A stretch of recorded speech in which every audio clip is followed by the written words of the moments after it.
안녕하세요 여러분, 하랄라입니다. 여러분 혹시 디자이너 베이비라는 말 들어보신 적 있으신가요? 디자이너 베이비라는 건 뭘까요? 샤넬의 자녀?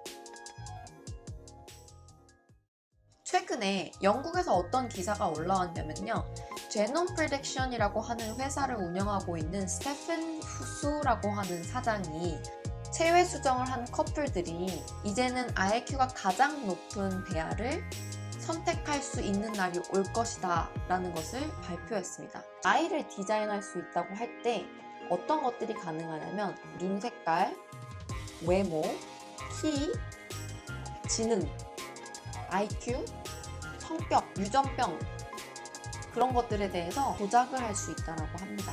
국가는 국민의 건강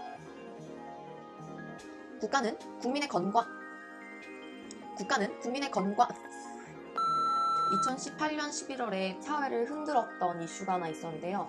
후어진 코에이라고 하는 중국인 과학자가 어떤 쌍둥이에게 HIV 포지티브가 있는 그 DNA를 빼내서 그 아이들의 유전자를 조작했다는 것을 발표한 적이 있었어요.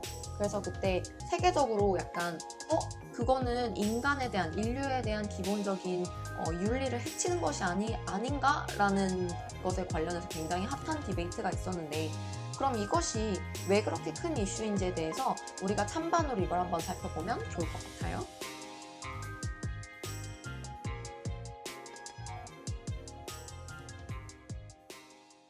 네, 찬성 측에서 첫 번째로 할 수 있는 가장 큰 주장은 유전병의 예방입니다. 허징퀘이라고 하는 그 중국 과학자도 그 부모가 가지고 있던 유전병이 자녀에게 흘러가지 않게 하기 위해서 그런 경우에 유전자 조작을 해야 하지 않는가라는 것을 이제 이슈로 가지고 나온 건데요. 사실 생각해보면 이 세상의 그 어느 부모도 유전병을 가지고 태어나서 평생 고생할 것을 안다면 그 아이가 그것으로부터 고통받는 것을 원하지 않을 거예요.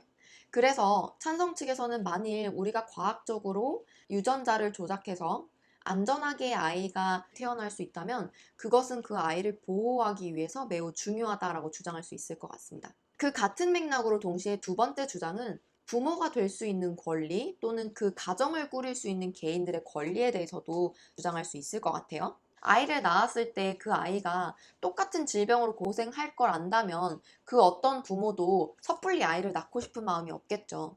그런 경우 커플들이 아무리 가정을 꾸리고 그것으로 인해 행복을 추구하고 싶다고 하더라도 아이를 낳는 선택을 하지 않을 가능성이 굉장히 높습니다. 만일 우리가 아이의 유전자를 조작할 수 있어서 건강한 아이를 태어나게 할 수 있다면 이것은 굉장히 많은 부부에게 또는 굉장히 많은 커플에게 가정을 꾸리고 또 행복한 삶을 살아갈 수 있는 또 다른 선택과 기회를 주는 것이기 때문에 정부가 이것을 허용해야 된다라고 주장할 수 있습니다. 국민건강증진법에 의하면 국가 및 지방자치단체는 건강에 관한 국민의 관심을 높이고 국민 건강을 증진할 책임을 지며 국민이 건강 생활을 실천할 수 있도록 지원하여야 한다라고 얘기했어요. 여기서는 물론 첫 번째로 당연히 질병을 가지고 있던 부모의 건강을 책임져야 할 의무도 있겠지만, 만일 태어날 아이가 질병을 가지고 앞으로 계속해서 고통을 받는다는 것을 정부가 안다면 그것을 미리 예방하거나 해결할 수 있는 방법이 있을 때 그것을 쓰지 않는 것 자체가 국가의 의무를 충실하게 하지 못했다라고 주장할 수 있을 것 같아요. 또는 단순히 도덕적인 측면으로 봤을 때 우리가 지금 특정한 집단이 직면하고 있는 문제를 알고 있는데 그것을 해결할 수 있는 방법이 있음에도 불구하고 해결하려고 하지 않고 방치하는 것 자체가 국가의 의무를 충분히 이행하지 않고 있다라고 주장할 수 있을 것 같습니다. 자, 이번에는 저희가 반대 측에서 유전자 조작을 해서 디자이너 베이비를 만드는 것을 허용하면 안 된다라고 주장할 때 반대 측에서 주장하는 것들이 어떤 것들이 있는지 한번 살펴볼게요.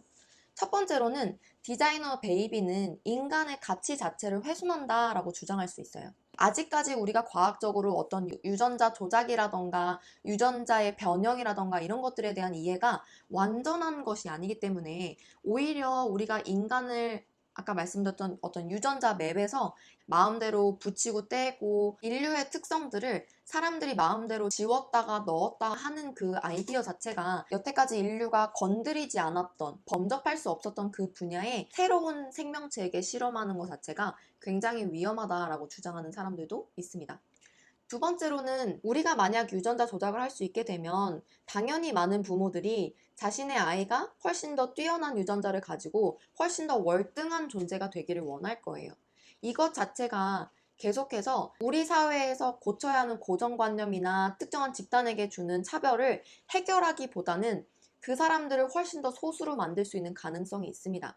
특정한 특성이 훨씬 더 좋은 거니까. 그래서 이것이 오히려 사회의 차별이라던가 어떤 사람들이 가지고 있는 불이익들을 더 극대화시킬 수 있다라고 주장하는 사람들도 있습니다. 두 번째 주장으로는 부모에게 너무 많은 권리를 주는 것에 대한 우려가 있을 수 있을 것 같아요. 유전자 조작을 하겠다라고 했을 때 가장 이상적인 그림은 특정한 질병이 있거나 유전병이 있는 것만 빼내는 거예요. 그렇지만 현실적으로 만약에 이것이 가능해진다면 더 많은 사람들은 우월한 유전자로 아이를 디자인하고 싶을 것입니다. 이것이 가져다 주는 문제는 두 가지입니다. 첫 번째, 부모가 아이의 인생에 너무 많은 것을 미리 결정하게 된다. 물론 지금도 굉장히 많은 경우 부모님들이 아이들이 성인이 될 때까지 엄청나게 많은 걸 결정해요. 어떤 학교를 갈지, 어느 지역에서 자랄지, 무엇을 먹고 무슨 옷을 입을지, 또는 심지어 어떤 분야를 전공하고 어떤 직업을 갖게 될 것인가까지도. 그런데 만일 아이가 태어나기 전에도 부모가 아이의 어떤 인생을 어느 정도 디자인할 수 있다. 본인이 진정 원하는 것을 선택해 갈 수 있는 굉장히 많은 선택권을 미리 제한한다라고 주장할 수 있습니다. 두 번째로는 극심한 경쟁 사회를 형성하게 된다. 우리가 살아가고 있는 자본주의 사회는 무한 경쟁의 사회입니다. 그런데 만일 유전자부터 훨씬 더 우월하고 월등한 유전자를 만들 수 있다면 굉장히 많은 사람들이 더 높은 기준을 가지고 경쟁을 하게 될 거예요. 안타깝게도 만일 이 유전자 조작을 할 수 있는 선택이 굉장히 많은 돈이 있어야만 할 수 있는 선택이 된다면 빈익빈 부익부의 현상이 훨씬 더 극대화되고 훨씬 더 치열한 경쟁 사회를 만들 수 있다라고 우려하는 주장도 있습니다.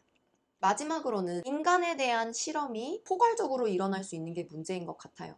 예를 들면 지금은 어떤 질병이 있는 DNA를 빼는 것 정도의 실험으로 끝나고 있지만 인간에게 어떤 감정을 없애보는 것, 인간에게 동물이 가지고 있는 어떠한 특성을 집어 넣어보는 것, 인간을 마치 실험쥐처럼 그 생명의 소중함이나 가치를 고려하지 못한 채 실험대 위에 올려놓는다면 이것 자체가 인간의 가치를 훼손하는 것이 아닌가라는 것을 생각해 볼 수 있을 것 같습니다.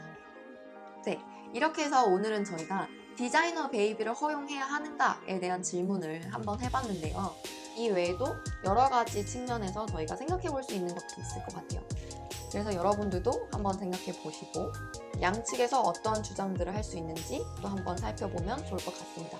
여러분들이 생각해 본 새로운 주장 또는 새로운 질문들 있으시다면 댓글로 남겨주시고 또 함께 생각해 보면 좋을 것 같아요. 여러분 그거 아세요? 사실 성형이라고 하는 것도 처음에는 더 예뻐지고 더 잘생겨지기 위한 수단으로 그렇게 개발된 게 아니었어요. 처음에는 얼굴에 어떤 결함이 있거나 사고로 인해서 코뼈가 부러지고 수술을 해야 되는 부분이 있는 사람들이 성형을 하려고 했던 건데 지금은 굉장히 많은 사람들이 더 예쁘고 더 잘생겨지려고 성형을 하고 있죠.